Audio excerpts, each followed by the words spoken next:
Hello everyone. So in today's class we will be discussing infiltration. इसके पहले हमने discussion किया था इवेपोरेशन एंड वाटर साइकिल। इन सभी चीज़ों को पूरा यूनिट 1 में हमने कवर कर रखा है। मेरा नाम है शिवम पांडे और चलिए हम आज इस टॉपिक से स्टार्ट करते हैं जो कि है इन्फिल्ट्रेशन। इसी इन्फिल्ट्रेशन के बाद हम नेक्स्ट टॉपिक जो हम पढ़ेंगे that will be the run of. Infiltration है क्या चीज़, पहले चलिए हम उसके बारे में बात करते हैं। Before the topic infiltration, because if you talk about this infiltration air, तो इन्फिल्ट्रेशन मतलब क्या हुआ, पानी का पेनिट्रेट कर जाना सॉइल में। अच्छा, अगर मैं इस इन्फिल्ट्रेशन की बात करूं तो ये भी एक प्रोसेस है, जैसा कि एक इवेपोरेशन होता है, जैसा कि इवेपोट्रांसपिरेशन होता है, उसी तरीके का ये भी एक प्रोसेस है। Okay, so before the infiltration of the water starts certain initial losses are to be taken into account. Okay, they have to be satisfied first of all, जिसके बारे में हमने पहले भी डिस्कशन कर रखा है, जो कि पहला आपका इंटरसेप्शन लॉस है and the second is the depression storage. Interception loss क्या होता है? इंटरसेप्शन किसी चीज़ के द्वारा इंटरसेप्शन होगा, जैसा कि अगर मैं कहूँ कि पेड़ हो सकते हैं, वेजिटेशन हो सकता है। Okay, so that will be the obstruction that will be there. अगर मैं कहता हूँ कि this is the ground level and on this ground there are some ditches here, okay, some ditches where the water can be stored, and some trees are there and some other ground vegetation is there. अगर ऐसा होता है and in the case of the precipitation, okay, the rainfall, what will happen? Some of the part will be obstructed by this part here, by the vegetation here, and some of the water will be connected in the ditches and sump. तो हमने जो पहला point यहाँ पे देखा, that is the interception loss. It is captured by vegetation and other obstruction. It can be as high as 20%। So this is one loss which has to be taken into account. अगर हम बात करते हैं second depression storage की, तो this is the water that is stored in डिचेज and sums, जो कि यहाँ पे पानी स्टोर हो जाएगा। Okay, because in the डिचेज and sums the water will not be going anywhere. If this portion is like a soil portion, then it will be going inside but at a later time. और बाकी जब ground होगा तो वहाँ पे क्या होगा, there will be some part which will be going inside the soil, और जिसको हम बात करेंगे परकुलेशन और इन्फिल्ट्रेशन के टर्म्स में। तो चलिए हम आगे देखते हैं अभी on the next part here कि व्हाट इज इन्फिल्ट्रेशन। इन्फिल्ट्रेशन और परकुलेशन में अंतर क्या होता है और सीपेज क्या चीज़ होती है। So let us now start here. Infiltration is the downward movement. Okay, so movement can be two types, downward और the horizontal movement also. But horizontal movement की तब हम बात करेंगे जब हम सीपेज की बात कर रहे होंगे। सीपेज एक ऐसा टर्म है जहाँ पे आप horizontal movement भी देखेंगे पानी का और vertical movement भी देखेंगे पानी का। Okay, so infiltration is different from seepage because it is only and only downward movement of the water from the soil surface into the soil mass through the pores of soil. तो infiltration जो term है ये सिर्फ और सिर्फ soil surface की बात करता है, और कौन से सॉयल सरफेस, जो टॉप लेयर है आपकी वहाँ तक उस पोर्शन की है बात करेगा। पानी इन्फिल्ट्रेट होके और भी नीचे जाएगा because of the porosity of the soil and that is termed as the percolation. Percolation is the movement of the water through the soil mass. जो ये इन्फिल्ट्रेशन पोर्शन है ये ग्राउंड वाटर फ्लो में आपको कॉन्ट्रीब्यूट नहीं करेगा, पर जो पानी परकुलेट हो रहा है, ओके, जो भी पानी परकुलेट हो रहा है that will B contributing to the to the ground water table. तो ground water table में अगर हम बात करेंगे तो this will be the phenomena. When the percolation stops, infiltration also stops. That is also one term. So you can see here, this is the when the precipitation happens, that is the rain happens, there will be some kind of losses also. Okay, what are the losses? Transpiration loss, evaporation loss, and some part of it will also be stored in what? In the ditches here. Okay, some part will be obstructed here, that we have already seen in the previous slide. Okay, so those are the initial losses that you have to take into account. अच्छा, मैं अगर आगे बात करूँ तो यहाँ से कुछ पानी जब ग्राउंड पे पड़ रहा है then what will happen? Some of the part will be percolating inside the ground. तो जो इनिशियल जो यहाँ इस वाले रीजन की हम बात कर रहे हैं जहाँ पे प्लांट्स के लिए water is available, in that portion we will be calling it as infiltration. और भी ज़्यादा अगर वो पानी नीचे पेनिट्रेट कर जाए and it is going up to the ground water table level, तो that portion is called as percolation. Okay, so these are the two things, infiltration and percolation, that we will be basically talking about. अब इसी के बाद जो हमारा एक topic of discussion होगा that will be the run off. Run off क्या होता है? Water that has been stored in dumps in the sumps and the ditches, that is somewhat different here. Water that is infiltrated, that is somewhat different. Percolation, that is there.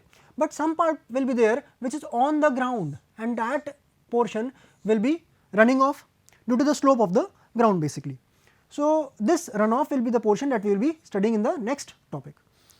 चलिए हम आगे बढ़ते हैं इसमें और समझते हैं कि इन्फिल्ट्रेशन रेट क्या होता है.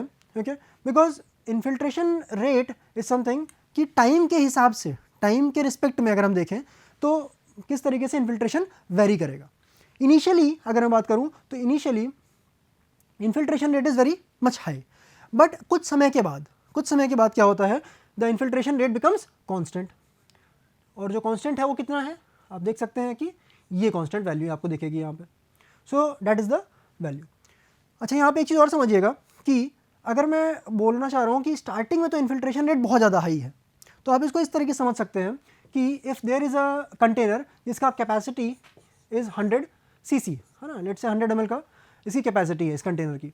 अगर मैं इसमें वाटर इनिशियली भरूँगा और मैं कहता हूँ कि मैं 50 ml के बॉक्स से भरना चाहूँ इसको, तो मैं 50 ml डायरेक्टली पोर कर दूँगा पूरा. अगर मैंने एक ग्लास ले लिया which is of 50 ml capacity, तो इस 50 ml के कैपेसिटी के बॉक्स से मैं पूरा का पूरा इसमें पानी फिल कर दूंगा, तो एटलीस्ट ये हाफ तो भर जाएगा. ओके, अब इसके बाद अगर मैं फिर से अगर भरना चाहूँ मैं इसको, फिर मैं क्या करूँगा, फिर मैं अगर 50 फिर से डाल देता हूँ, फिर से पूरा का पूरा भर जाएगा. लेट से अगर मैं इसकी कैपेसिटी बढ़ा के 105 cc कर देता हूँ, अब क्या होगा, अब आप 50 को अगर आप डालना चाहोगे तो क्या करोगे, थोड़ा सा ही पानी डालोगे, है ना, सिर्फ इतना सा ही पानी डालना होगा, because this is the additional 5 cc water. और ये जो एडिशनल 5 cc वाटर है इसको आपको बहुत ही केयरफुली डालना पड़ेगा. ऐसा होगा, आप हमेशा इस चीज़ को देखोगे. तो द थिंग हेयर इज़ कि इनिशियली जब पानी आपको भरना है तो it is very much easier. Okay, ऐसे ही क्या होता है सॉइल में भी होगा, ऐसा ही सॉइल में भी होगा. When the penetration of the rainfall occurs on the soil surface, तो water will be moving at a faster rate. But जैसे जैसे यहाँ की ये सॉइल सैचुरेट होती चली जाएगी, वैसे वैसे जो रेट ऑफ इन्फिल्ट्रेशन है वो क्या होता जाएगा, दैट विल बी रिड्यूसिंग, और ये यहाँ पे आपका वैल्यू कम होती चली जाएगी. तो rate of infiltration will be reducing with the passage of the time. जैसे जैसे समय बढ़ेगा वैसे वैसे the rate of infiltration will be getting reduced, and so on. तो with this we move on. What is the term that we are talking about? Maximum rate at which the water can be absorbed by the soil in any given condition is called as the infiltration capacity. जो मैंने आपको last slide में बताया कि there is what, this is the ground level, और जब water penetrate कर रहा है तो इस जो सॉइल सरफेस है इसको पहले क्या करेगा, सैचुरेट करेगा वो. तो किस रेट से कर रहा है, ओके, किस रेट से कर रहा है वो आपका रेट ऑफ इन्फिल्ट्रेशन होता है. और अगर मैक्सिमम रेट की बात कर रहे हैं, यानी कि आप इनिशियल पॉइंट ऑफ टाइम की बात कर रहे होंगे, तो that will B that the maximum rate, okay, जिसको हम इन्फिल्ट्रेशन कैपेसिटी कह देते हैं. कैपेसिटी किसी भी चीज़ की क्या हुई, किसी भी एक अमाउंट की मैक्सिमम लिमिट क्या हो सकती है, दैट इज़ द कैपेसिटी. तो यहाँ पे इन्फिल्ट्रेशन रेट का जो भी मैक्सिमम वैल्यू है that is the infiltration capacity. This capacity of the soil to absorb the water from the continuous falling rain is maximum at the beginning of a storm and it gradually decreases so as to attain a constant value, जो कि हमने अभी graph में last slide में हमने देखा था कि ये यहाँ पे जाके ये क्या हो रहा है, कांस्टेंट हो जा रहा है ना. यहाँ पे आपका रेट ऑफ इन्फिल्ट्रेशन था and here it was the time. तो आप इसमें देख सकते हैं कि the capacity of the soil to absorb the water from the continuous falling rain is maximum at the beginning. Obviously बात है, जब बारिश स्टार्ट हो रही है तो उस समय पे सॉइल की कैपेसिटी इज द मैक्सिमम. उसके बाद क्या होगा, it will be slightly decreasing and it will B attaining a constant value. अब हम बात करते हैं यहाँ पे एक दो टर्म्स हैं यहाँ पे, समझिएगा. एक आपका इन्फिल्ट्रेशन रेट है, ओके, एट एनी इंस्टेंट. अगर मैं बात करूँ किसी एक पर्टिकुलर टाइम पे अगर मैं बात करना चाहूँ तो that let's say it is F, okay, and the rainfall intensity is I in what, let's say it is in centimetre per hour, या फिर क्या होगा एमएम पर आवर, इस तरीके से कुछ ये इंटेंसिटी होगी. अच्छा, लो इंटेंसिटी रेनफॉल हो सकती है या फिर हाई इंटेंसिटी रेनफॉल हो सकती है. अगर मैं कहता हूँ कि intensity of the rainfall is greater than the infiltration rate, तो उस केस में जो इन्फिल्ट्रेशन रेट है that will be equal to the F. अगर मैं कहता हूँ कि I is less than F, यानी कि क्या है, लो इंटेंसिटी रेनफॉल है. अगर मैं कहता हूँ कि लो इंटेंसिटी रेनफॉल है तो उस समय जो इन्फिल्ट्रेशन रेट होगा सॉइल का that will be equal to what, the intensity of the rainfall. तो आइए अब इसको हम एक बार एक इन्फिल्ट्रेशन मॉडल से समझने की कोशिश करते हैं कि यदि हाई इंटेंसिटी रेनफॉल हो रही है तब क्या होगा और यदि लो इंटेंसिटी रेनफॉल हो रही है तब क्या होगा। यहाँ पे ज़रा ध्यान दीजिएगा आप लोग। मैं पहला केस लेके चलता हूँ when I is less than F P. अब आपको यहाँ पे ध्यान देना है कि अगर लो इंटेंसिटी रेनफॉल है तब क्या होगा, it will be having less amount of moisture. अगर मॉइस्चर यहाँ पे कम है, okay, so it will be only satisfying the soil in the initial stage, okay. So यहाँ पे कुछ पानी यहाँ पे लेट्स से स्टोर हो गया ग्राउंड पे आपके पास, and that water is now penetrating into the soil mass. अभी सॉइल मास में गया तो सॉइल मॉइस्चर को वो सेटिस्फाई करेगा बट फुल्ली सेटिस्फाई नहीं कर पाएगा क्योंकि उसके पास सफिशिएंट रेनफॉल हुई नहीं थी उस समय, because it is a low intensity rainfall, okay. अगर मैं इसी में दूसरा केस देखता हूँ, that is the high intensity rainfall. यदि हाई इंटेंसिटी रेनफॉल है तो क्या होगा, the water will be stored on the ground, also there will be some amount of what, run off, okay. This excess amount is the runoff, because soil की कुछ ना कुछ capacity होगी, उतने तक तो वो ले लेगा, बट उसके बाद जो एक्सेस हुआ that will be what, that will be contributing to the run off. तो एक्सेस यदि रेनफॉल होगी तो that will be contributing to the run off. Run off क्या होगा उसके बारे में आगे देखेंगे। अब जो भी पानी यहाँ पे ग्राउंड पे हुआ that will be what, infiltrating. When it infiltrates it will B satisfying the soil moisture storage capacity. Soil में जो भी स्टोरेज कैपेसिटी है वो सेटिस्फाई हो जाएगी।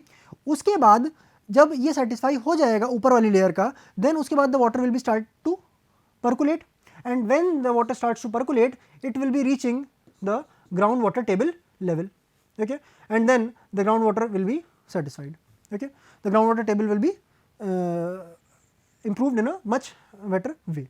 बट यदि हम लो इंटेंसिटी रेनफॉल में बात करें तो जब पहली यही कंडीशन नहीं सेटिस्फाई हो पा रही है, पहले सॉयल मॉइस्चर स्टोरेज कैपेसिटी ही नहीं फुलफिल हो पा रही है, तो वो नीचे परकुलेट क्या ही करेगा, और जब परकुलेट नहीं करेगा तो यहाँ पे कोई भी कंट्रीब्यूशन नहीं होगा ग्राउंड वाटर फ्लो में। तो लो इंटेंसिटी रेनफॉल और हाई इंटेंसिटी रेनफॉल में यही डिफरेंस है, okay. So now moving on here, we will talk about the infiltration rate. और हॉटन इक्वेशन जो है इन्फिल्ट्रेशन रेट देती है किसी भी एक टाइम टी पे। तो अगर मैं इनिशियल टाइम की बात करूं तो उस समय का जो इन्फिल्ट्रेशन रेट है लेट्स से एफ आई है ना, इनिशियल हो गया, और जो फाइनल मैं अगर बात करूं यहाँ पे तो इस समय पे जो इन्फिल्ट्रेशन रेट है let's say that is the F F. तो यहाँ पे दो टर्म्स हैं, एक F I initial infiltration rate और एक दूसरा टर्म है F F that is the final infiltration rate. अगर मुझे किसी एक टाइम पर्टिकुलर टाइम टी पे अगर इन्फिल्ट्रेशन रेट पता करना है तो मैं उसके लिए क्या करूँगा, उसके लिए यही हॉटन इक्वेशन आपकी यूज़ में आती है, okay. So at particular time T अगर आप निकालना चाहते हैं क्या कि लेट्स से अगर इनिशियली जब बारिश स्टार्ट हुई है तो उस समय let's say infiltration rate was what, F I. आज से अगर मैं बात करूं अभी इस मोमेंट से 2 घंटे बाद, बारिश के 2 घंटे बाद क्या इन्फिल्ट्रेशन रेट रहा है सॉइल का, अगर मुझे वो पता करना है, so I will be using this Horton's equation. चलिए अब हॉटन इक्वेशन देखते हैं कि क्या है।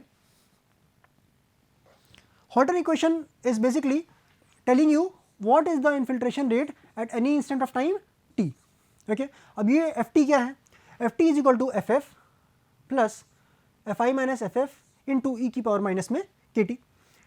यहाँ पे ff and fi you already know and e to the power of minus में kt।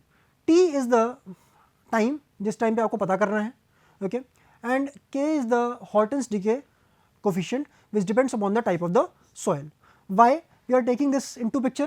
Because soil कितना saturated है कितना नहीं saturated है, किस तरीके की soil है, that will be defining कि कितना rate होगा infiltration का, okay। So when we find out this infiltration rate, okay, and if we have to find out कि अगर 6 घंटे की बारिश हो रही है तो उस 6 घंटे की बारिश में टोटल कितना infiltration depth मिला, so we will be finding it by what, integrating this ft with respect to dt from 0 से लेके टाइम इंटरवल t। अगर मैं कहता हूँ कि 6 घंटे के लिए बारिश हो रही है, so you will be integrating, you will be finding out this equation and you will be integrating it for this time interval like this। तो ये आपको टोटल इन्फिल्ट्रेशन डेप्थ दे देगा, ठीक है। नेक्स्ट अगर हम बात करते हैं इसमें, we'll see a numerical based on this, assuming an infiltration rate of 10 mm per hour, okay, so that is the initial infiltration rate। अब आप ये देखिएगा and a final infiltration rate of 5 mm per hour. तो यहाँ पे ये चीज़ समझिएगा कि इनिशियली क्या था, infiltration rate was very much high, but जैसे जैसे समय बीता इन्फिल्ट्रेशन रेट क्या हो गया, कम हो गया. Now let us see here, calculate the total infiltration depth for a storm lasting 6 hours. Okay, and Horton's decay coefficient is 0.95 or R inverse. So initial you have the values and the final value also you have for the infiltration rate. तो ये आपके पास infiltration rate की values हैं, and you also have the value of K and the time of storm, that is T is equal to 6 hours. Now you have to use the Horton's equation. Okay, the Horton's equation that is given by what, this formula, Ft is equal to Ff plus Fi minus Ff into e to the power minus में kT. So when you find this out, this comes out to be this value. Okay, now you have got this equation. अगर मैं आपसे कहता कि आप at after 1 hour, मैंने आपसे क्या कहा कि ये 6 hours का स्टॉर्म है, अगर मैं आपसे पूछता कि time t is equal to 1 hour पे बताइए क्या इन्फिल्ट्रेशन रेट रहा होगा, तो you would have simply put the value here 1 and you would have got the value ft. तो आपको यहाँ पे ft पता चल गया होता कि हाँ 1 घंटे बाद कितना इन्फिल्ट्रेशन रेट रहा होगा. क्या इसकी वैल्यू 10 से ज़्यादा रही होगी? बिल्कुल नहीं. क्यों? क्योंकि इन्फिल्ट्रेशन रेट क्या होता है, इन्फिल्ट्रेशन रेट समय के साथ साथ कम होता जाता है. तो initially infiltration rate was 10 mm per hour और जो आपका फाइनल इन्फिल्ट्रेशन रेट था date was 5 mm per hour. तो यदि मैं कहता हूँ कि 1 घंटे बाद कितना इन्फिल्ट्रेशन रेट रहा होगा, तो कुछ ना कुछ वैल्यू होगी, तो 10 से कम होगी और 5 से ज़्यादा होगी, and so on for the duration up to 6 hours. Okay, because 6 hours के बाद that is the constant rate. तो इस तरीके से आप अलग अलग टाइम इंटरवल पे आप निकाल सकते हैं. Now if you talk about the total infiltration depth that you have to find it out, तो आपने 0 से लेकर 6 तक आपने इस पूरे टाइम इंटरवल के लिए इसको इंटीग्रेट किया and you got this as the value that is 35.24 mm. तो ये आपकी इन्फिल्ट्रेशन डेप्थ हो गई. So we have understood how the infiltration rate is affected. Now will be talking about the effect of the infiltration, because we have to study each and every effect and of the infiltration and evaporation and the runoff also, which we will be covering in the next class. तो यहाँ पे समझिएगा, it reduces the magnitude of the flood first of all, because अगर infiltration नहीं हो रहा है, यानी कि पानी यदि ग्राउंड में परकुलेट नहीं हो रहा है, इन्फिल्ट्रेट नहीं कर रहा है, तो what will happen, the water will be collected up here and that will be contributing to the runoff. और ये रन ऑफ यदि बहुत ज़्यादा हो जाता है, और ये बेसिकली अगर आप किसी वाटर शेड की बात कर रहे हैं तो जाएगा कहाँ पे, जाएगा ये स्ट्रीम में, और स्ट्रीम में यदि पानी का लेवल बहुत ज़्यादा बढ़ जाए तो that will be contributing as a flood. तो it is helping in reducing the magnitude of the flood. It delays the time of arrival of water to the channel. Channel अगर मैं कहूँ तो स्ट्रीम बोल सकता हूँ या रिवर बोल सकता हूँ. It delays the time of arrival of water to the channel. Okay, it recharges the ground water reservoir. अगर मैं कहता हूँ कि there is one ground, okay, which is full of trees and vegetation, and there is another ground which is the barren land. Now what happens, the plants here, because of its roots, it will do what, and the minor vegetation which is here. अब इनकी वजह से क्या होगा, the water which is trying to flow here, that will be what, occupied in this region, and when it is occupied it has got time to stand. और जब इसके पास time मिलता है यहाँ पे रुकने का, तब क्या करेगा, पानी इन्फिल्ट्रेट करेगा. बट यदि मान लीजिए आप शहरों की बात करें और सड़कों की बात करते हैं, तो वहाँ पे क्या होगा, पानी सिर्फ और सिर्फ रोड पे फ्लो करता चला जा रहा है. There is no passage here to get inside. और जब ये यहाँ पे इसको टाइम नहीं मिल रहा है अंदर जाने के लिए, तो it will be contributing to what, the run off. और यही रन ऑफ क्या होता है, यही हेल्प नहीं करेगा ग्राउंड वाटर रिजर्वायर को रिचार्ज करने में. But in the first case, the groundwater will be recharged. That is why it is said that you have to plant more and more trees so that groundwater gets recharged. Also, the afforestation will be contributing to the rainfall also. Next point of infiltration is it reduces the soil erosion, okay, because of the binding of the plants. It increases the field capacity.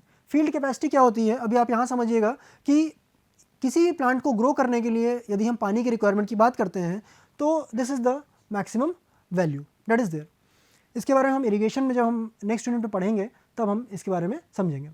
There bye making water available to the plants for what, for the plant growth. Next point is it sustains the vegetation cover. Same points as the above one.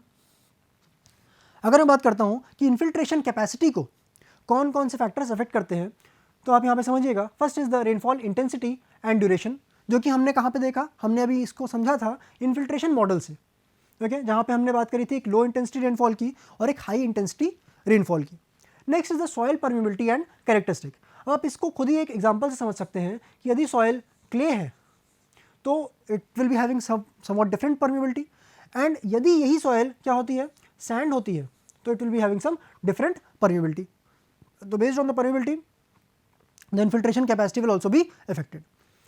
Third point is antecedent moisture conditions in the soil, यानी कि पहले उस soil में कुछ moisture absorb हुआ है, कुछ moisture पहले से है या नहीं है। यदि आपने किसी इरिगेशन के माध्यम से पानी सॉइल में दे रखा है तो अब उसकी कैपेसिटी सेटिस्फाई हो चुकी है, okay, then that infiltration capacity will be slightly reduced. Surface cover vegetation versus bare land, जिसका मैंने आपको अभी एग्जांपल लास्ट स्लाइड में दिया, and then infiltration water characteristic. Now what kind of infiltration water is there, तो उसके ऊपर भी ये डिपेंड करता है। So these are the factors which affect the infiltration capacity. अब चलिए हम एक और यहाँ पे एक नया टर्म इंट्रोड्यूस कर रहे हैं, that is the hyetograph, okay. So this hyetograph is a graphical representation of rainfall intensity with respect to time. तो यहाँ पे ये समझिएगा कि यहाँ पे जो ग्राफ है that is the graph between the rainfall intensity and the time. तो यहाँ पे अगर मैं बात करूँ तो एक रेनफॉल इंटेंसिटी लेट से आपकी I1 है, okay, this rainfall intensity let say it is the I2, this is the let say I3 and so on, इसके लिए I4 and then I5 and then I6। तो इस तरीके से रेनफॉल इंटेंसिटी आपको डेटा दे रखा है। कब, लेट से जब रेनफॉल स्टार्ट हुई तो डेट इज़ द 0 R, फिर यहाँ पे लेट से अगर मैं कहता हूँ एग्जांपल लेता हूँ 1 घंटे, तो 1 घंटे के अंतराल में कितनी इंटेंसिटी रही, तो that is denoted by this point here. तो जितना भी एरिया कवर होगा that will be, we will talking about कि ये क्या पोर्शन है, ओके, रन ऑफ में कंट्रीब्यूट कर रहा है कि रन ऑफ में नहीं कंट्रीब्यूट कर रहा है, तो हम इसके बारे में अभी आगे हम देखेंगे। तो this is how you plot a hyetograph. ये एक रिप्रेजेंटेशन का तरीका है। यहाँ पे एक टर्म है फाई इंडेक्स, जिसके बारे में हम आगे डिस्कशन करेंगे। तो यहाँ पे देखिएगा इन्फिल्ट्रेशन इंडिसीज में, in hydrological calculations involving the flood it is convenient to use a constant value of infiltration rate. अभी तक जितनी मैंने बातें करी थी वो मैंने आपसे क्या बोला था कि the rate of infiltration is what, this is not a constant value. यहाँ पे अगर आप देखेंगे तो ये चेंज हो रहा है। कैसे चेंज हो रहा है, क्योंकि हर जगह पे जो स्लोप है वो स्लोप इज़ चेंजिंग। यदि कर्व का स्लोप बार बार चेंज हो रहा है मतलब कि it is not having a constant value. अगर इसकी वैल्यू कांस्टेंट नहीं है, so how will be measuring it, हमें बार बार इंटीग्रेशन करना पड़ेगा। और प्रैक्टिकली अगर मैं कहूँ तो अगर मैं कांस्टेंट वैल्यू ले लूँ इसकी, अगर मैं इसको स्ट्रेट लाइन मान लेता हूँ तो क्या हो गया, इसका slope is a constant value and that constant value is needed to be used in this place. तो इसी कांस्टेंट वैल्यू के लिए हमने क्या किया, हमने कुछ इंडिसीज बना दिए, हमने अपनी सहूलियत के लिए कुछ इंडिसीज बनाए। तो the average infiltration rate is called as infiltration index. जो कॉमनली यूज है वो है फाई इंडेक्स और डब्ल्यू इंडेक्स। नेक्स्ट अगर हम बात करेंगे फाई इंडेक्स होता क्या है, it is the average rainfall above which rainfall volume is equal to the run off volume. So this is the phi index, okay. क्या होता है ये, इसके बारे में हम आगे अभी डिस्कस करेंगे। It basically represents the average infiltration rate during the period of rainfall excess. तो यहाँ पे आपने एक और टर्म देखा रेनफॉल एक्सेस का। रेनफॉल एक्सेस क्या होता है अभी हम बात करेंगे। तो ये दो टर्म यहाँ पे आपको देखने को मिलते हैं। रेनफॉल एक्सेस देखिए, एक तो हुई कि रेनफॉल आपने इन्फिल्ट्रेशन मॉडल में देखा कि if there is some amount of rainfall तो it can be low intensity या फिर हाई इंटेंसिटी। यदि लो इंटेंसिटी रेनफॉल है तो वो रन ऑफ में कंट्रीब्यूट नहीं करेगी। क्यों, क्योंकि जो भी स्टोरेज होना होगा वो डिप्रेशन में हो जाएगा या फिर जो ऑब्स्ट्रक्शन होना होगा वो लॉसेस तो इनिशियली हो जाएंगे। बट अगर हाई इंटेंसिटी रेनफॉल होती है तो it will be contributing to the run off. तो यहाँ पे समझिएगा कि the excess rainfall which contributes to run off that is called as the excess rainfall. अगर मैं आगे बात करता हूँ तो if I is less than 5, यदि I is less than 5 then infiltration rate it is equal to what I. अगर I is greater than 5 then F is equal to 5। Rainfall access की अगर बात करें तो एक और यहाँ पे डेफिनेशन है, देखिएगा, amount of rainfall in excess of the index is called as the rainfall excess. अब इसी चीज़ को मैं यदि ग्राफ में बताना चाहूँ तो कैसे बताऊँगा। Let's see the hydrograph now और यहाँ पे देखिएगा, अगर मैं कहता हूँ कि ये फाई इंडेक्स है, तो फाई इंडेक्स की मैंने आपसे एक डेफिनेशन अभी बोली थी कि average rainfall above which rainfall volume is equal to the run off volume, यानी इस फाई के ऊपर जितनी भी रेनफॉल हो रही है वो सब किस में कंट्रीब्यूट कर रही है, रन ऑफ में कंट्रीब्यूट कर रही है। तो यहाँ पे ये चीज़ समझिएगा कि इस फाई के ऊपर, इस इंटेंसिटी के ऊपर जितनी भी रेनफॉल है, क्योंकि because this is the rainfall intensity, जितनी भी रेनफॉल है ये सब की सब किस में कंट्रीब्यूट करेगी, सब की सब रन ऑफ में कंट्रीब्यूट करेगी। ओके, और कौन सा पीरियड है ये, क्या A1 is a period of rainfall excess? नहीं, क्योंकि ये रेनफॉल क्या है, यहाँ पे जो है ये फाई इंडेक्स को नहीं टच कर रहा है, so this is not a period of rainfall excess. Okay, but ये तो रेनफॉल एक्सेस में आएगा, this portion will also be there जो कि रन ऑफ कॉज करेगा, और ये भी है जो कि रन ऑफ कॉज करेगा। तो these three are the portions which will be contributing to the run off, और ये 3 टाइम पीरियड्स होंगे which will be contributing to the run of.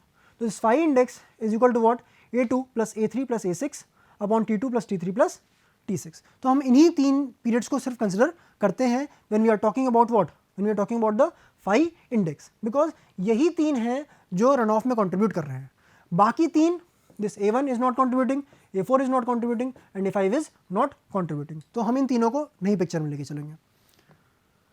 अगर मैं आगे बात करूं तो this phi index depends upon what, soil type, vegetation cover, initial moisture condition, okay, जो हमने पहले ही बात करी, क्योंकि ये सभी के सभी जो टर्म्स यहाँ पे हम बात कर रहे हैं ये सभी के सभी किसके ऊपर डिपेंड करेंगे, ये सभी की सभी बातें जो हो रही हैं ये सभी की सभी बातें सिर्फ और सिर्फ इन्फिल्ट्रेशन रेट के बारे में बात हो रही है। और यहाँ पे जो हम फाई इंडेक्स यूज़ कर रहे हैं that is what, that is the constant value of the what, infiltration rate. Okay, तो ये सारे के सारे पॉइंट्स वही हैं जो हमने इन्फिल्ट्रेशन में पढ़े थे। तो स्टॉर्म ड्यूरेशन के ऊपर और स्टॉर्म इंटेंसिटी के ऊपर it will be dependent. Phi index is equal to this P - R upon TE, इसके बारे में हम अभी नेक्स्ट क्लास में देखेंगे। Phi index and W index will be covering in the next class along with the run off topic. Thank you.